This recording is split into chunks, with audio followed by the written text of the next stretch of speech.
प्रतिरोध का स्वर नवंबर 2024। शीर्षक कामरेड एस.एन. सिंह की 4वीं बरसी पर सासाराम, बिहार में रैली एवं स्मृति सभा। मुख्य पाठ। मुशहरी सशस्त्र संघर्ष के राजनीतिक प्रणेता, सीपीआई एमएल के प्रमुख संस्थापकों में से एक, पार्टी के भीतर वाम भटकाव के विरुद्ध जनदिशा के लिए संघर्ष के अगुआ और क्रांतिकारी जनदिशा के पथ प्रदर्शक एवं सीपीआई एमएल के पूर्व महासचिव कामरेड सत्यनारायण सिंह की 4वीं बरसी पर सासाराम, बिहार में रैली एवं स्मृति सभा का आयोजन किया गया। 3 जनवरी 2023 को मुजफ्फरपुर, बिहार में कामरेड सत्यनारायण सिंह के 1वें जन्मदिन पर मुशहरी सशस्त्र किसान संघर्ष और उनकी कुल राजनीतिक भूमिका को वर्तमान परिप्रेक्ष्य में रेखांकित करते हुए कार्यक्रम का आयोजन किया गया था।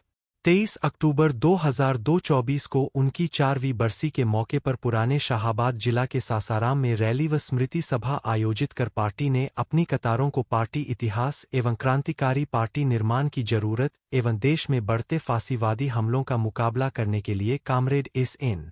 सिंह की समझ एवं अपनाई गई कार्य दिशा से परिचित कराने का प्रयास किए। कामरेड सत्यनारायण सिंह का निधन 21 अक्टूबर 1984 को कम्युनिस्ट क्रांतिकारियों की एकता प्रयास के दौरान विशाखापत्तनम, आंध्र प्रदेश में हुआ था। दिन के करीब 12 बजे शेरशाह पानी रौजा से एक जुलूस निकाला गया, जिसमें बड़ी संख्या में जिले के विभिन्न क्षेत्रों से हाथों में झंडा बैनर लिए हुए आए पुरुष, महिला, मजदूर, किसान शामिल थे। का सत्यनारायण सिंह अमर रहें, का सत्यनारायण सिंह हम तुम्हारी राह पर है, नक्सलवादी मुशहरी सशस्त्र किसान संघर्ष जिंदाबाद, संशोधनवाद, नव संशोधनवाद मुर्दाबाद, फांसीवादी हमलों को परास्त करो आदि नारों से माहौल गूंज उठ। रैली सासाराम शहर के विभिन्न मार्गों से होते हुए दिन के 1:30 बजे तकिया स्थित पटेल धर्मशाला के सभागार में पहुंचकर स्मृति सभा में तब्दील होगा। कार्यक्रम की शुरुआत पार्टी के जिला प्रवक्ता कामरेड अयोध्या राम द्वारा कामरेड सत्यनारायण सिंह की तस्वीर पर माल्यार्पण एवं फूल चढ़ाने से हुई। सभा की अध्यक्षता पार्टी के राज्य प्रवक्ता डा. वी.के. पटोले ने। कामरेड पटोले ने कामरेड एस.एन. सिंह के राजनीतिक जीवन पर संक्षिप्त प्रकाश डालते हुए उनके द्वारा विभिन्न राजनीतिक परिस्थितियों में लिखे गए आलेखों के संग्रह का विमोचन करने के लिए पार्टी के केंद्रीय प्रवक्ता कामरेड सुशांत झा को आमंत्रित किए। इस मौके पर कामरेड सत्यनारायण सिंह द्वारा लिखे गए आलेखों का उल्लेख करते हुए कामरेड सुशांत झा ने कहा कि देश की विभिन्न राजनीतिक परिस्थितियों, पार्टी के समक्ष उत्पन्न समस्याओं व अंतर्विरोधों के बीच सत्यनारायण सिंह के द्वारा लिखे गए आलेखों का यह संग्रह हमारी पार्टी कतारों व समग्र क्रांतिकारी कम्युनिस्ट आंदोलन के लिए दिशा सूचक व मार्गदर्शक की भूमिका निभाएंगे। कामरेड सुशांत झा ने का सत्यनारायण सिंह द्वारा अपने राजनीतिक जीवन में लिए गए महत्वपूर्ण फैसलों और घटनाओं का भी उल्लेख किए, खासकर पार्टी के भीतर वाम भटकाव के विरुद्ध जनदिशा की स्थापना के लिए उनके द्वारा किए गए संघर्षों पर विशेष चर्चा। इस मौके पर स्मृति सभा को संबोधित करते हुए अखिल भारतीय किसान मजदूर सभा के प्रांतीय अध्यक्ष का रामवृक्ष राम ने मुशहरी सशस्त्र किसान संघर्ष की यादों को साझा करते हुए कहा कि मुशहरी सशस्त्र किसान संघर्ष के नेताओं में शहीद कामरेड राजकिशोर सिंह एवं कामरेड उमाधर सिंह आदि थे, किंतु उसके राजनीतिक प्रणेता कामरेड सत्यनारायण सिंह थे। स्मृति सभा में Indian federation of trade unions के प्रांतीय महासचिव कामरेड लालू राम ने कहा कि मैं अपनी किशोरावस्था में कामरेड सत्यनारायण सिंह से मिला था, जब 1982 में नोखा थाना ग्राम कुझी के भूमिहीनों और पुलिस के बीच एक निर्दोष व्यक्ति की गिरफ्तारी को लेकर टकराव हुआ था। पुलिस को वहां से भागना पड़ा था। इस घटना के बाद पुलिस ने भारी संख्या में जाकर दर्जनों लोगों के विरुद्ध झूठे मुकदमे किए और जेल में बंद कर दिए।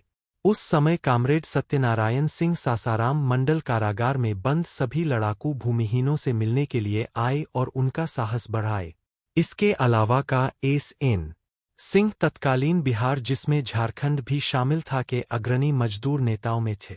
स्मृति सभा में शामिल होने के लिए अभिनंदन करते हुए अखिल भारतीय किसान मजदूर सभा के राष्ट्रीय महासचिव का आशीष मित्तल ने कहा कि का सत्यनारायण सिंह ने अपना सारा जीवन शोषितों पीड़ितों के मुक्ति आंदोलन को समर्पित कर दिया था। उन्हें क्रांतिकारी जनदिशा के पथ प्रदर्शक के साथ देश में लागू इमरजेंसी के दौरान इंदिरा तानाशाही के खिलाफ तमाम लोकतांत्रिक एवं जनवादी शक्तियों के एकजुट विरोध के लिए भी याद रखा जाएगा।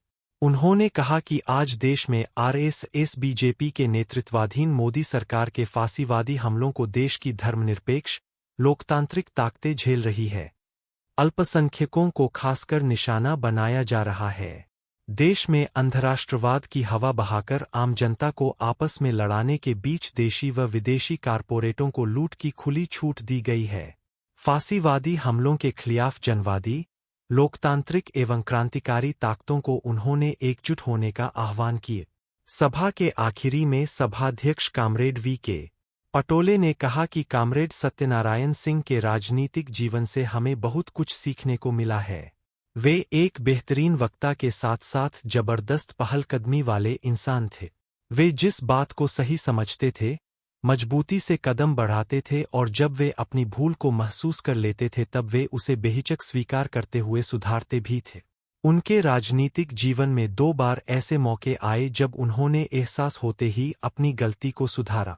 198 में शासक वर्गों के साथ संयुक्त मोर्चे के प्रश्न पर करीब 2 सालों बाद ही हुई भूल का एहसास होने के बाद उन्होंने खुद को जिम्मेदार माना और उसे सुधारने की दिशा में आगे बढ़ गए।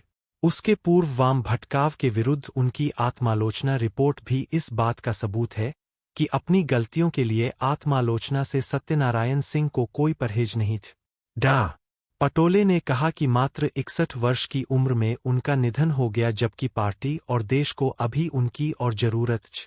हम जहां आज रोहतास जिला के सासाराम में उनकी स्मृति सभा कर है, यह जिला पुराने शाहाबाद जिला का ही हिस्सा है जहां कामरेड सत्यनारायण सिंह ने अपने शुरू के जीवन में आंदोलन किए थे।